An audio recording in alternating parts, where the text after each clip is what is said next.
Aujourd'hui, Bénédicte Mullier, Rachel Trangiac et Audrey Calmette vont vous parler de la culture, du lien entre les élus et les habitants et de l'accès au numérique à Saint-Sandre. Quel est notre projet pour la culture à Saint-Sandre ?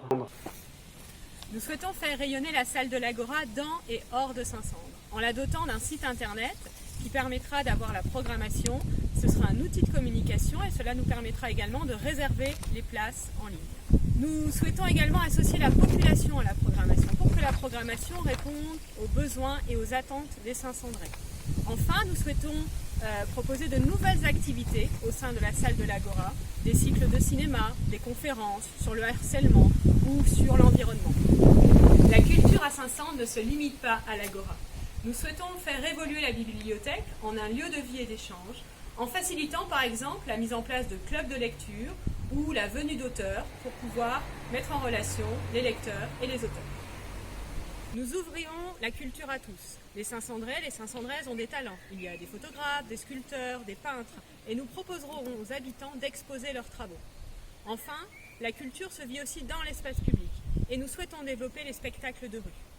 Quel est notre projet pour développer le lien entre les élus et les habitants ? Il s'agit de proposer des lieux d'écoute et d'échange entre les élus et les habitants. Développer un service de proximité, c'est-à-dire tenir des permanences régulières par les élus à des horaires d'ouverture de la mairie qui sont adaptés aux habitants en concertation avec les agents municipaux. Développer une présence et une écoute auprès des associations. Organiser une réunion publique pour évoquer les grands projets comme les travaux du centre Camailleux et la maison de l'enfance.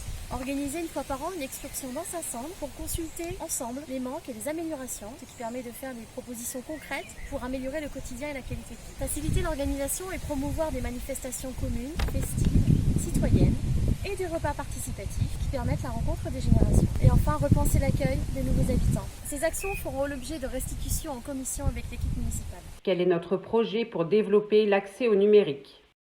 Concernant le sujet du numérique, ce que nous allons mettre en place, c'est un service en faveur de l'inclusion numérique. Ceci permettra de pouvoir favoriser cet apprentissage au numérique. Cela fait maintenant 10 ans à peu près que l'on fait face à des démarches dématérialisées et qui se font de plus en plus par voie numérique. Et nous ne sommes pas tous égaux face à cet apprentissage. Et aussi, nous ne disposons pas tous des mêmes compétences, ni des mêmes outils.